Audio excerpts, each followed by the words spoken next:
shouted down, and that's why we had to do it here today and spend thousands of dollars to host you. And some of you think that you can still call the shots. No wonder why President Trump calls you fake news and the enemy of the American people. So, really a sad display from y'all. Now, Roger Stone has been silenced on social media. Roger Stone's platform at Infowars.com has also been silenced. So this man is not even allowed to defend his own honor because they are ripping his voice away from him. And in case you can't tell, Roger and I are probably looking pretty tired today.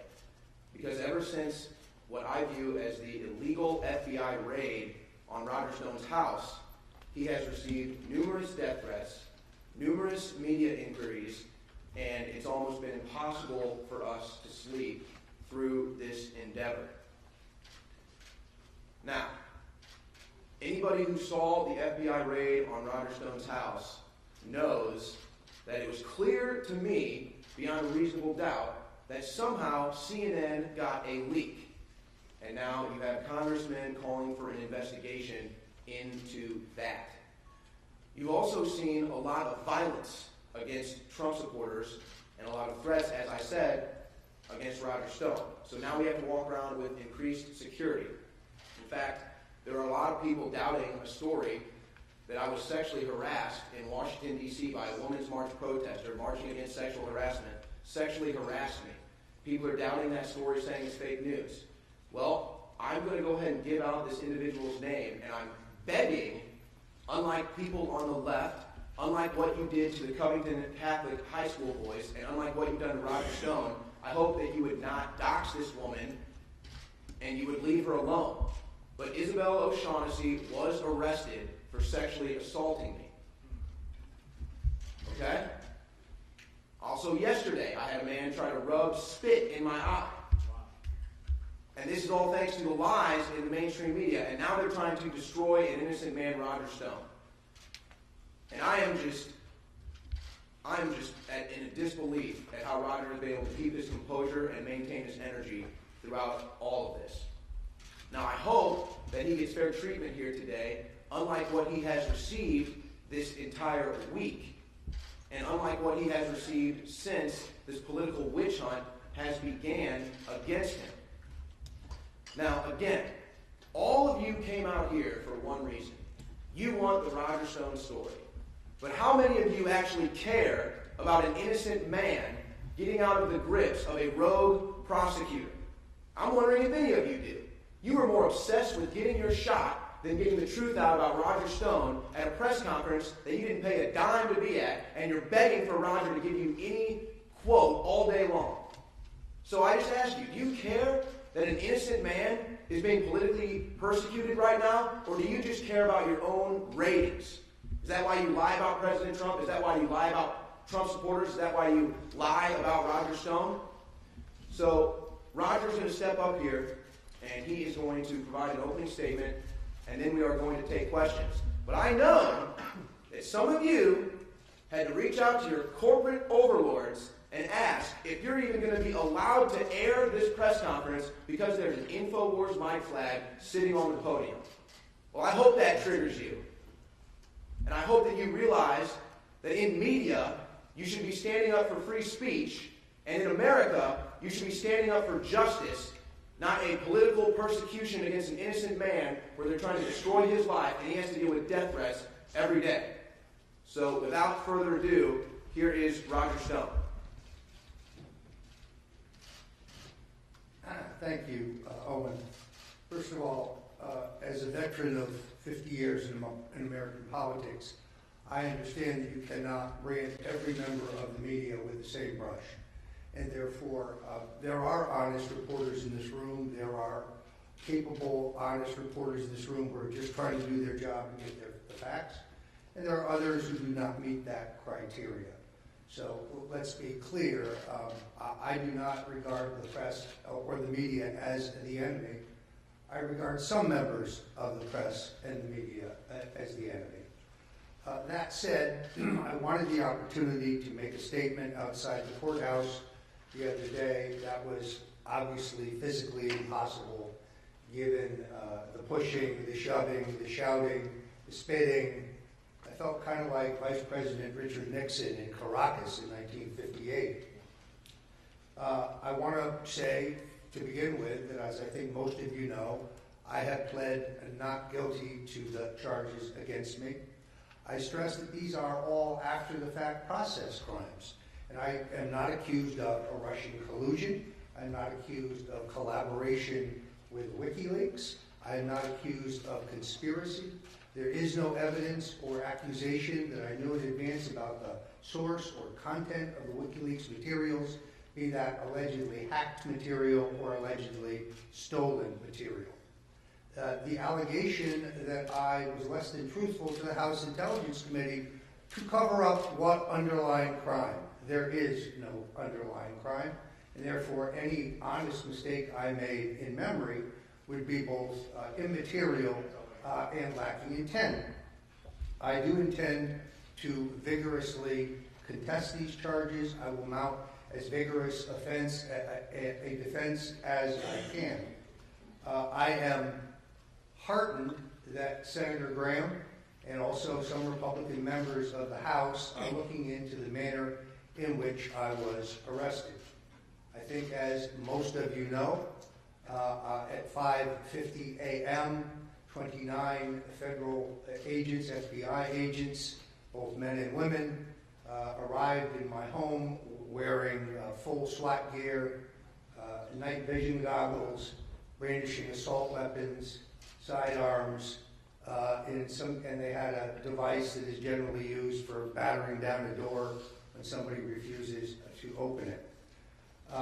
There were 17 vehicles in the front yard, 2 of them armored.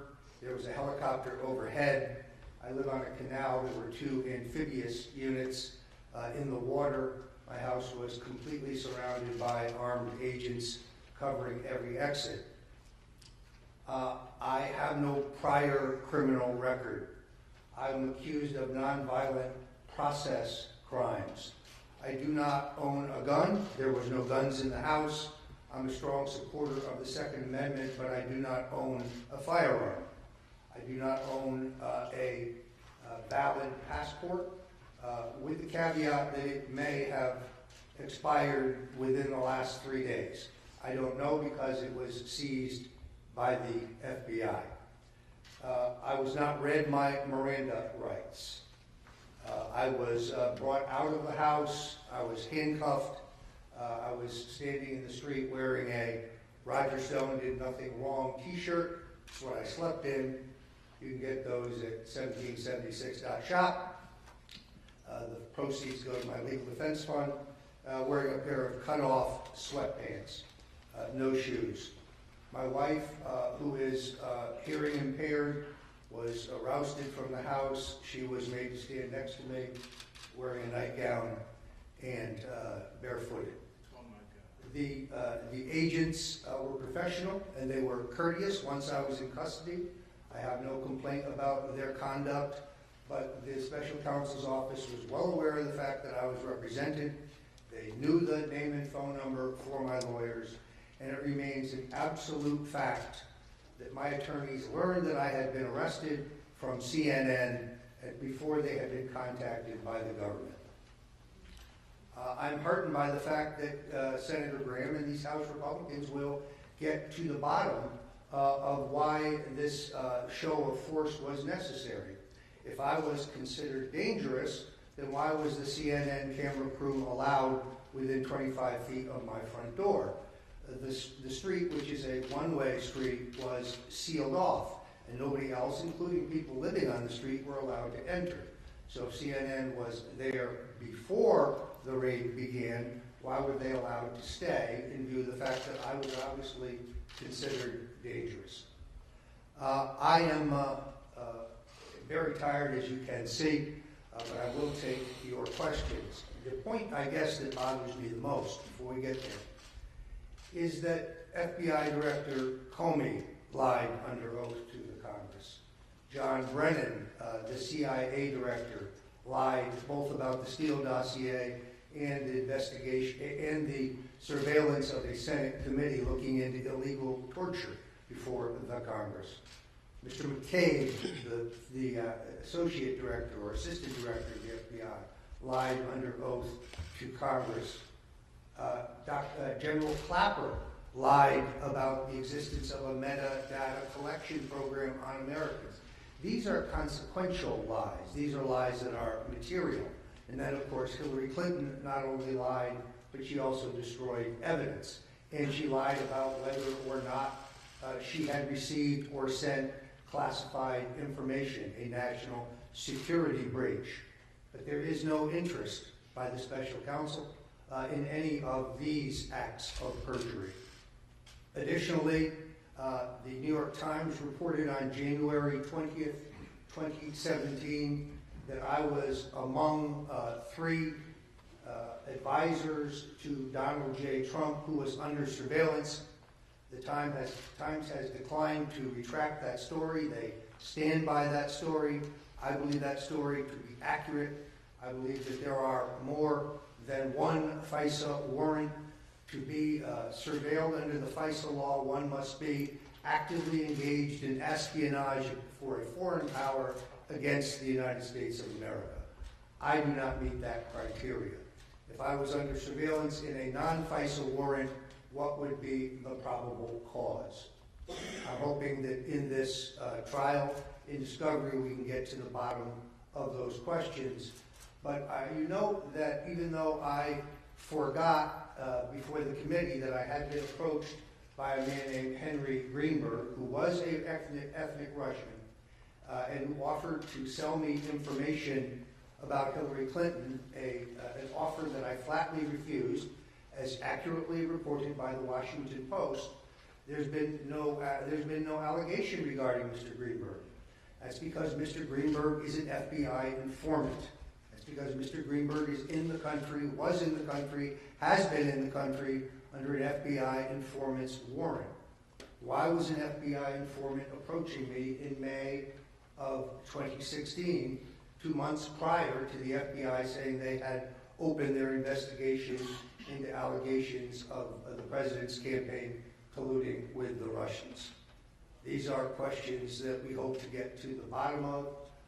I am grateful to InfoWars for sponsoring this because, in all honesty, I lack the personal resources to pay for this room, to pay for this microphone, Mr. Green, to pay for any of this, and therefore I'm grateful to my colleagues at InfoWars for making this room available. I'm grateful to all of you for showing up.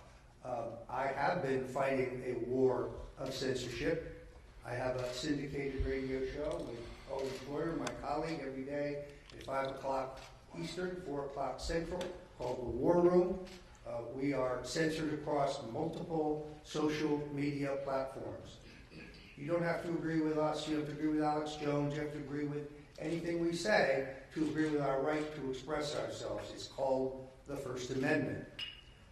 It has also been very difficult, given the censorship and the shadow banning on Facebook, for me to sell my books. I'm a New York Times best-selling author.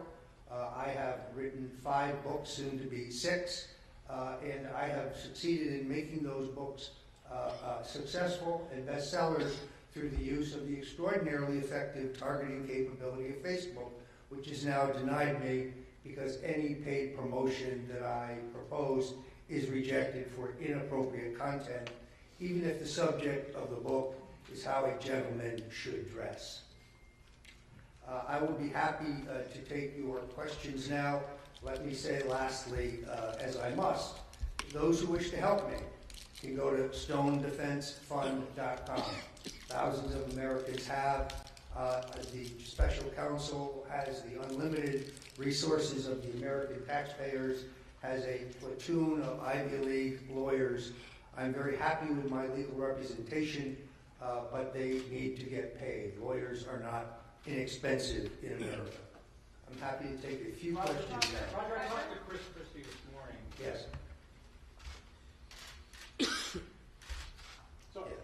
I spoke to Chris Christie this morning about the details of the indictment. And Yes. as you know, he's a former prosecutor, Yes. a Republican, and a Trump supporter. Yes. So pretty knowledgeable on this and pretty fair, I would think.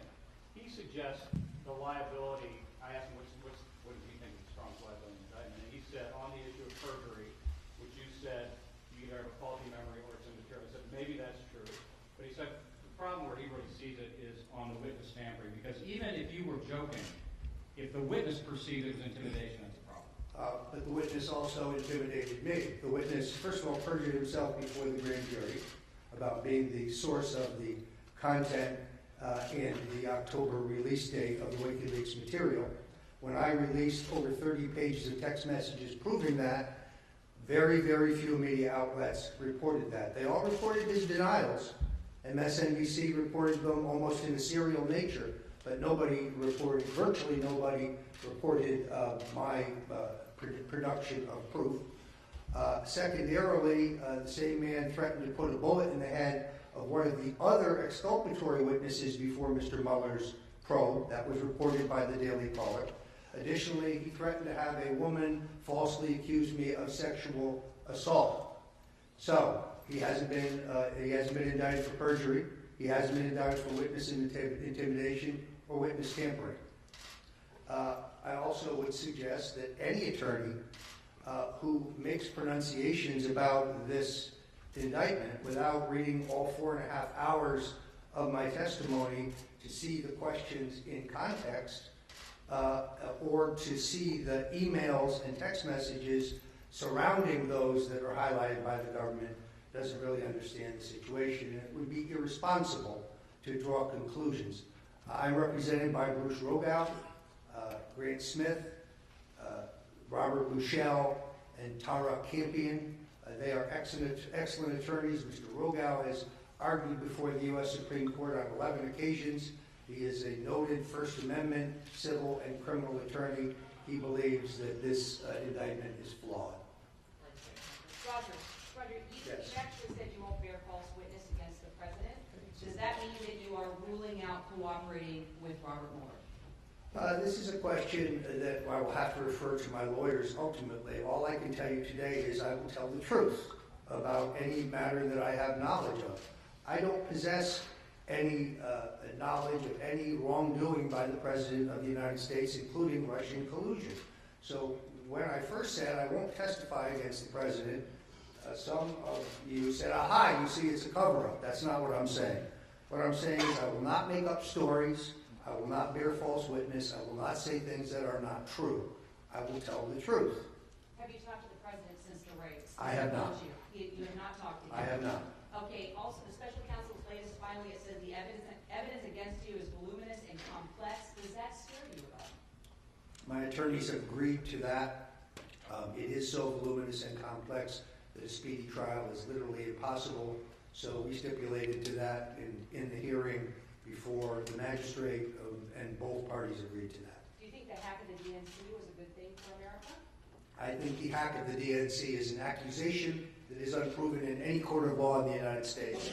It is an assertion, but there is substantial forensic evidence that may never have been hacked at all. So I understand the credibility of those making that charge, but it is unproven in court. What do you think of Alicia Powell of excluded media? So the basis of the the Russia probe, what the dossier says is that Donald Trump colluded with Russia to hack the DNC server. That's never been proved by the FBI. Or anyone In else. fact, Donna Brazil said that the DNC destroyed the server, hired a private cybersecurity firm, CrowdStrike, to give the FBI replicas of what was on the server, and that's the basis of the probe. Do you think that the acting attorney general should be looking into why the DNC destroyed its server, which is, like I said, the basis of this whole Russia investigation? Well, we don't know whether they have destroyed their server. We do know I am being sued by the Democratic National Committee, and my attorneys in that action have sent a spoliation letter demanding that the server be maintained and preserved so that it can be inspected, and we can get to the bottom of the question as to whether the DNC was ever hacked at all by anyone. Maybe you should be standing up here with me. Yes? Roger, you well know that any number of defense attorneys would caution their clients against speaking in a situation like this. By the time your trial happens, months, perhaps even years from now, circumstances will have changed. You may come to regret some things here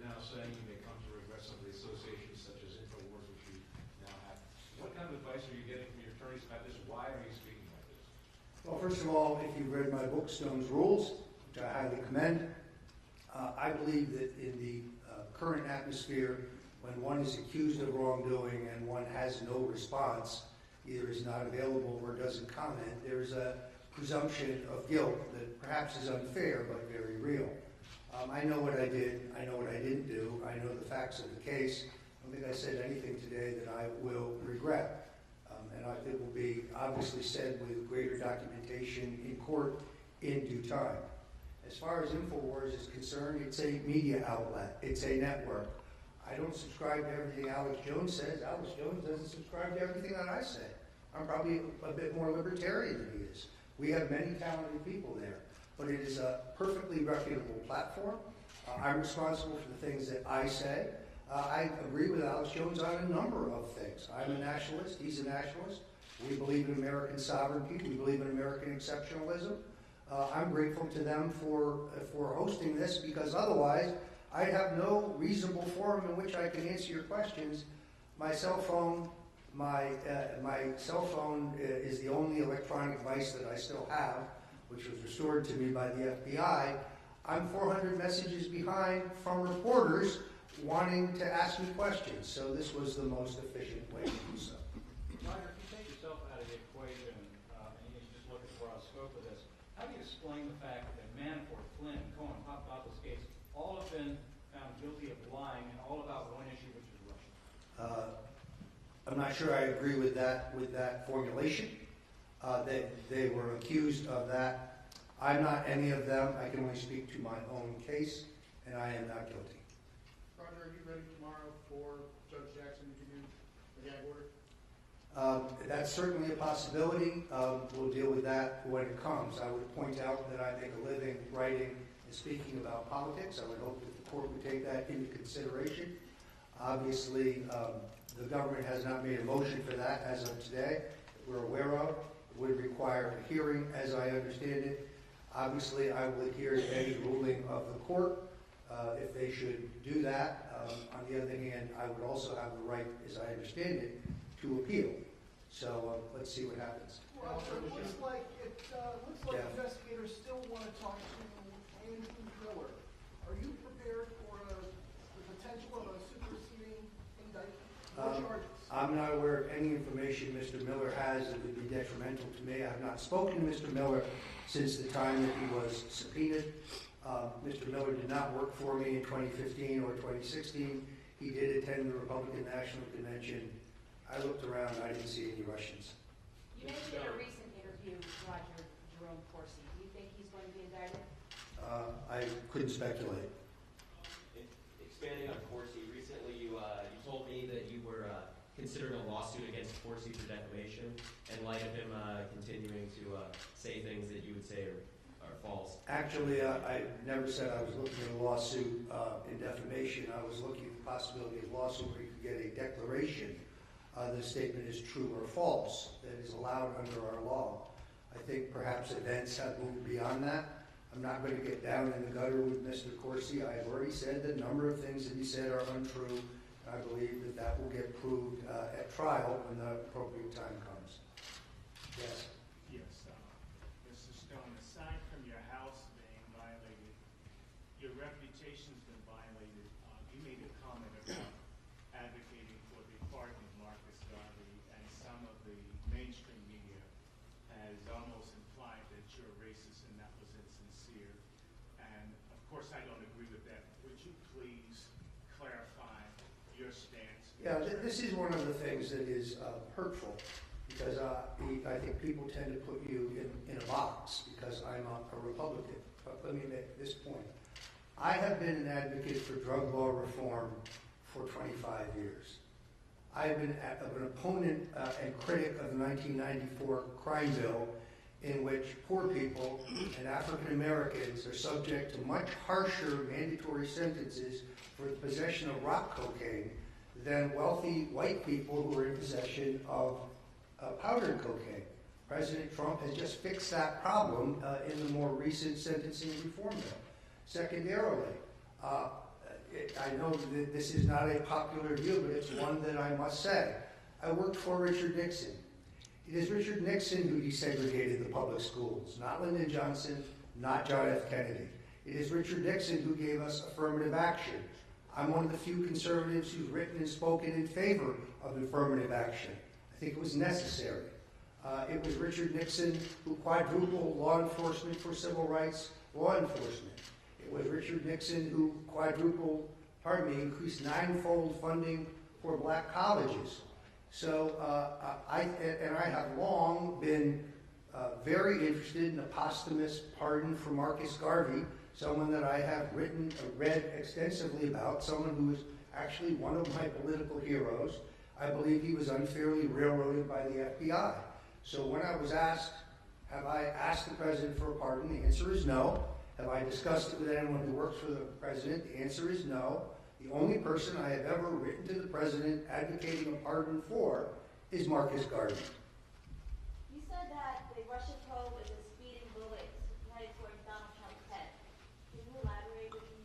Yes, I believe the purpose of this probe is to undo the results of the 2016 election. I think it is partisan by nature of the fact that they showed no interest in the Russian collusion by Hillary Clinton, the acceptance, as reported by the New York Times, of $145 million from the Russian-owned energy company at a time when control of 20% of our energy reserves were on the table for a shift of control to the Russian state. I think that's maybe the most, the largest treasonous financial crime in American history.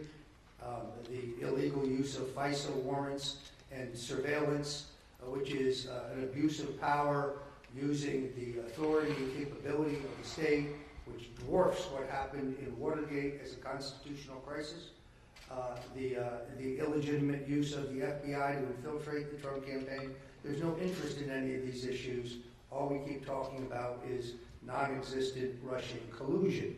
There's a substantial difference, in my opinion, between Russian collusion, which we have found no evidence of, that would be conspiracy, coordination with the Trump campaign, and Russian meddling, which appeared to me to be ham-handed, underfunded, incompetently done, and was at various times pro-Hillary, anti-Hillary, pro-Bernie, anti-Bernie, pro-Trump, anti-Trump, seeking just to sow the seeds of discontent among Americans.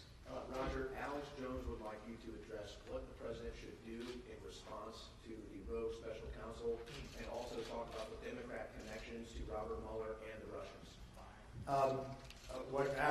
What Owen speaks to is the fact that the president, in my opinion, should appoint a special counsel to investigate the illicit use of FISA warrants and the illicit infiltration of his campaign by the FBI. He should direct his Attorney General, either the acting Attorney General or his new Attorney General, to do that. He has that authority. I also think he should declassify the documents surrounding the FISA warrants and find out whether there are additional FISA warrants, as I believe they are. And it is well known that Mr. Rosenstein was the U.S. attorney who was aware of bribes by the Russian energy company, but approved the Uranium One deal anyway. And Mr. Mueller was the man who took the uranium samples to Stockholm for inspection by the Russians as a condition of closing the deal. I think these are legitimate issues that should be investigated by the Justice Department. What should the president do about the war on the media? Well, in my opinion, he should direct the Justice Department to enact antitrust action to stop the racketeering of the big tech companies that would censor some of us but not others. When I see Jerry Nadler sit in the Google hearing before the House Judiciary Committee and say censorship of conservatives by Google is a conspiracy theory, that's not true. We have internal memos, we have internal videos from Google, we have extensive proof that that is a willful strategy by those companies to believe that everybody banned InfoWars on the same day, but they never spoke to each other, which would be collusion, is just not credible. I think Mr. Cook should be under oath. I saw Mr. Pai under oath He perjured himself again and again and again. China? Where's China? I don't even know. I couldn't even find China on a map. We're not doing business in China. That's a lie. Or the Google app does not allow you to track the whereabouts of a person. That's a lie as well. There were numerous lies told that day, but he has not been indicted for being less than truthful. Roger, do you think that we go to trial, do you intend to take the stand and actually testify in your own defense? No decision's been made on that. That would be wildly premature. To a question you could address to my lawyers, but I don't think they could answer it at this time. Roger, the president tweeted out this week that you work for him nowhere near the end of the election. Did you read anything into that, or should we? Well, it's technically true. I left the campaign in August of 2015 because I believed I could be a more effective advocate for his election operating on my own, and I did so. I wrote Clinton's War on Women, which I think is the definitive work on the entire public record of Bill and Hillary Clinton. I commend it to you if you haven't read it. But no, I don't take any reading of that whatsoever. Is there any change in your relationship that you sense with him over a period of months? Well, I think you have to recognize that based on the advice of both his lawyers and my lawyers, we have not spoken in some time. But I have great affection for the president and his family. He attended my wedding right in the Willard Hotel next door. I attended his wedding to Melania, also his wedding to Marla Maples. I've known Melania, the First Lady of the United States, since 1999. She's a wonderful person. I'm a strong supporter of his agenda. I've also been critical. I think we should be out of Syria now. I think we should be out of Afghanistan now. I think we should be out of Iraq now. He ran as a non-interventionist. I believe he actually agrees with me, and I hope that he's moving towards that. But his record on the economy, I think, is extraordinary. Things that we were told could not happen have happened. 500,000 new manufacturing jobs, 4.8 million new jobs, a record stock market, even with some of the corrections. So America is on its way back. I have great affection, and I remain a strong and loyal supporter of the president. You think he does for you as well? Because he had a good relationship with Michael Cohen at one point, and then when the legal things got complicated. I think my situation is quite different. Do you think that Hillary Clinton should be indicted? Anybody who is not asked a question from the media, yes, sir. Are you consider yourself a law and order person, right?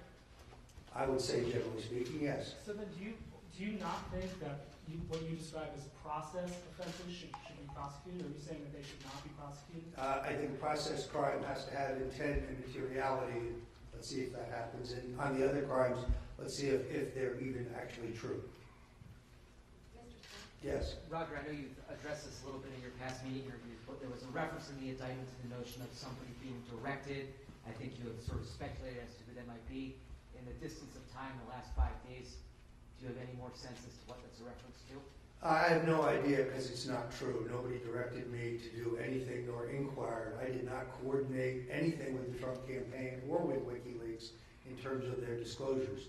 I had a tip, which turned out to be a very good one, about the significance and the October timing of the WikiLeaks disclosures.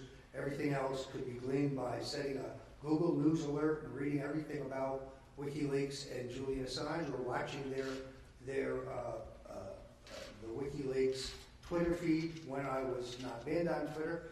And therefore, my purpose was to hype the disclosures to draw voter and media attention to the ultimate release of material. That's called politics. That's what I do. It hasn't been criminalized in this country, at least not yet. Any more questions from the media? Yes. In that filing today with the voluminous amount of evidence they have to go through, it mentions terabytes of data that they've collected. What do you think they're hoping to find in terabytes? I could not speculate. I believe that, and I've said this before, I believe that over a 2-year period, maybe even a 2.5-year period, my emails, my text messages, my phone calls have been monitored.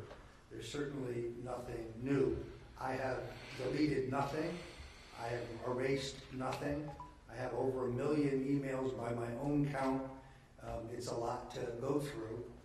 I cannot afford lawyers to root through every piece of it on an hourly basis. Just the material that I have, not speaking of discovery now, just the material I have is voluminous. But terabytes suggest that this is even more than having 100 emails or so. This is what I'm not knowledgeable enough about the situation to comment.